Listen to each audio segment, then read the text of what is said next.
finally, we are starting to make things happen in this window. We know we're close to signing Sterling, we know we're close to signing Selena as well too, but the next player we are close to signing is Kalidou Koulibaly of Napoli. Learn the breaking reports that I dropped this afternoon, you guys, as we get ready to prepare for the arrival of Koulibaly. I hope you guys enjoyed today's video. Smash the like button. Let's get 4K likes for Kalidou. And before we get into anything, I need to get one big plug out the way first. Today's video is brought to you by friends of the channel in OneFootball.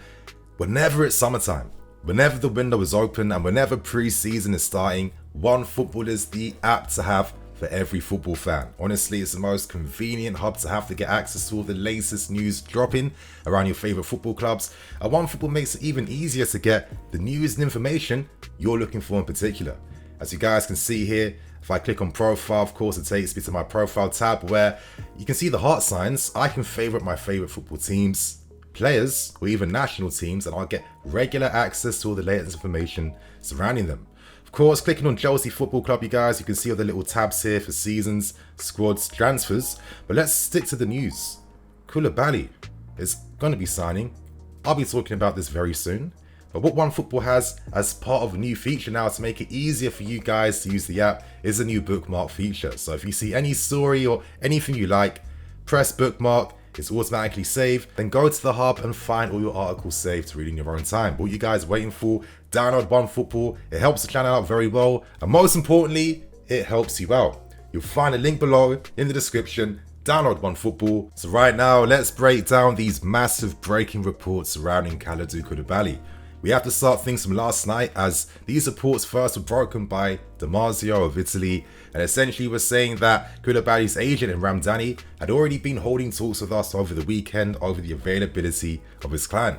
Yes, we know that Juventus were looking at Koulibaly as a replacement for De Ligt, but that won't seem to be the case anymore. Not only do Napoli and Juventus have a terrible work relationship, but at the same time, Koulibaly would never snake the Napoli fans, especially after the relationship he's built with them over how many years, and going to a rival in Italy is just not the move to make. So it's only technically really forcing the player to have to move abroad to pursue his career, and this is where things start to fall into our favour. This afternoon, one of the journalists of this window in Ornstein broke the story that we are close to agreeing the terms in terms of transfer fee and wages to sign Koulibaly. I don't know why I keep doing this with my hands, you guys. I'm just so gassed and excited right now, because for me, this is a smart signing to make. And I'll give my thoughts and opinions on this story and news once I break down all the news first. So continuing on, it does seem like Koulibaly will be signing a contract worth around 9 million euros net per season on a 4-year deal. Now this kind of supports other claims that came out like a few weeks back that Todd Boehly had already agreed personal terms with Koulibaly, which probably makes a lot of sense. The only thing we need to do now is meet the terms that Napoli want, of course, to sell Koulibaly, but for around 40 million euros, which is around 33 to 34 million pounds. That's not too bad when you're signing a 31-year-old defender that has that experience. You know, he's a winner. He's got that presence, that stature, that mentality, the personality as well too, and of course the footballing ability to match. Koulibaly is leaving Napoli because they weren't able to find a contract agreement that suited the player. They were offering the player at least 5 to 6 million euros net over 5 years, which just isn't enough, and it was very easy for us to draw for the offer that Napoli presented to Koulibaly. And for me, for this type of money, for this fee, it's not too bad. But you know, courtesy of Chelsea Youth, he actually tweeted that if we do sign Koulibaly, he would be the most expensive over 30 player this club has signed. And for me, I think this would be the right type of signing. I think we definitely gained a lot of confidence after the massive success that came by signing Thiago Silva. And in modern day football currently, you know, now that you're past 30 years old, it doesn't mean that your career is winding down in like 1-2 years time. You know, the sports science, the way it's leveled up, Koulibaly could easily play here until he's 34, 35, 36. It seems like we are incredibly close now to signing Koulibaly, who has already agreed the personal terms with us. It seems like Napoli will accept the fee that we present to them. And even though, especially after seeing the whole Rafinha situation play out, where we agreed terms, fees and everything, it might not guarantee the players coming, but and the context behind this story in particular, I can only give my opinion, but for me, this deal is done and wrapped up, and hopefully we're bringing in a defender soon that can get ready for pre-season. Now, what does this mean for Nathan Ake, Kimpembe and Koundé? We are still currently holding talks, and I find that very, very interesting. Of course, ideally, we have to sign 2 defenders regardless. I'm hoping we sign Koundé. I think this guy's a bit of like a unique player, and for me, top clubs with the most unique players you possess, the better and stronger that makes you overall. But it's exciting times. I'm sure Edouard Mendy's going to be a very happy man. You know, his international teammate, you know, his boy, you know, they won the AFCON together. I think he is definitely the player that everyone in the squad is going to love. Because Koulibaly, from what I'm hearing during his time at Napoli, is well loved. And not only that, well loved throughout the league as well too. So now I want to get some of my thoughts and opinions behind this breaking story. It's seeming quite obvious that Koulibaly is the replacement to De Ligt. And it's not a bad one at all. I just think in particular in this window, there's so many quality defensive options available. Bayern Munich, we know, have already agreed personal terms. They're in a much more advanced stage compared to us. The only thing holding them back now is agreeing to the final fee that Juventus want to sell him. Currently, Bayern have only gone up to 60 mil euros max. Juventus want at least 70 mil plus add-ons to release De Ligt. It seemed their planned work of forcing De Ligt to reject us, so they're the only interested party, which would hopefully bring the overall transfer value down. But in this window, as we're seeing time and time again, literally anything can happen. Bayern Munich still need to find an agreement for De Ligt. I'm curious as to whether they can really up the offer even more.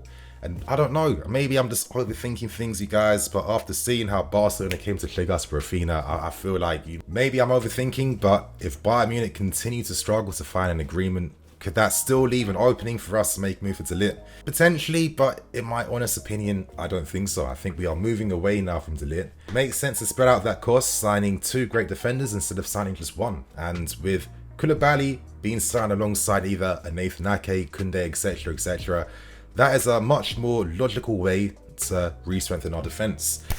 But with Koulibaly, for me, one of the most important reasons behind signing Koulibaly is we need players that can cope against our rival team's players. And what do I mean by that? Let me give you guys a little story.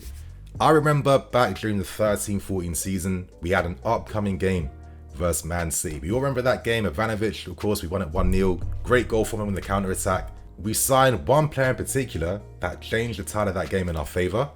And that was signing Nemanja Matic, who made his debut against City and literally just had an incredible battle against Yaya Toure, which gave us that impetus, of course, to get that win in the end. What I'm trying to say is, you guys, is now that City have signed players like Haaland, I'm looking at my team and I was thinking, who could necessarily stop Haaland if this guy is on the run, barging through guys for fun? For me, Koulibaly is that type of player that puts a halt on players like Haaland. And I just think that you need players in your team that can cope against the best of what your rivals can bring. Also, I think by signing someone like Koulibaly, you know, that type of experience is going to be essential for, you know, a bit of a young defense. I'm looking at Trev. I'm looking at guys like Koulibaly. They could definitely benefit with the experience passed down from Thiago Silva and Koulibaly. And I'm okay with, like, you know, proper, you know, ready-made senior experienced players being signed, because, you know, I think when you're a young player, you're not necessarily going to feel that threatened by that. You kind of accept what the laws are going to be, and there's still a lot of benefits you can get from that. What I do find interesting too, though, is the fact that Koulibaly is the De Ligt replacement.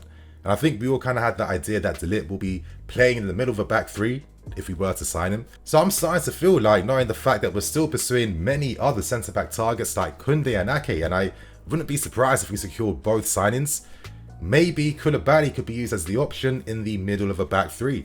Thiago Silva's form dipped a little bit more for me last season. It wasn't really spoken about. I think his games versus Madrid were one of his worst games playing for us since he signed for us. It was so uncharacteristic, and you know, he is getting older. He is preparing for the World Cup. Once the World Cup comes and goes, just how much can we rely upon him? And I feel like I've read reports where, you know, already Tuchel is preparing for life after Thiago Silva. Koulibaly could be the option in the middle of a back three, and if you've got guys like, I don't know, Koundé on the right hand side, Ake, Cole and Trev, that becomes a very interesting back three to turn to. And the great thing is, all these defenders have the ability to play in a back three and in a back two as well. And, you know, reports on a 4-3-3 keep intensifying even more. Koulibaly on that left hand side, who's able to, you know, win his tackles out wide. You know, he knows how to play in a high line, which is very important. He has the physicality and speed to play in one. His entire game just complements what we're doing. And on top of this, you guys, he's one of the best ball-playing defenders in Europe. I mean, when Napoli first signed him, he was signed as a defensive midfield player from Genk. But since then, when he was moved deeper, and of course, his time under Mauricio Sarri, the guys has blossomed and leveled up. and grown and grown and grown. And I can't believe that after all those years back when, we first tried to sign him and we failed and we went for David Luiz instead. But 5 years later, we're now able to sign our man finally. Exciting times, my friends. And this is why I think it makes even more sense to go for Koulibaly, the experience, the age, and the fact that you're getting immediate quality in the short term, which can also give you more time when Boehly gets all of his data guys running at the club to pursue the centre-backs of the future in the coming years. Smart signing. Sterling, Koulibaly, Slonina. I'm still hoping that we do something stupid in this window and just bag a ridiculous marquee name where we're spending over 100 mil. We have that type of ambition, and knowing that we can still, fun moves by selling players on top. A lot more is going to continue to happen in this window. But Koulibaly is close to signing for us. How do you guys feel about the player? Is he the centre-back you want us to see? Please let us all know in the comments below. So you guys, on that note, they are all the stories today that dropped. I'm the EFC. This is BlueLionsTV. I'll catch you guys later with some more videos. Cool.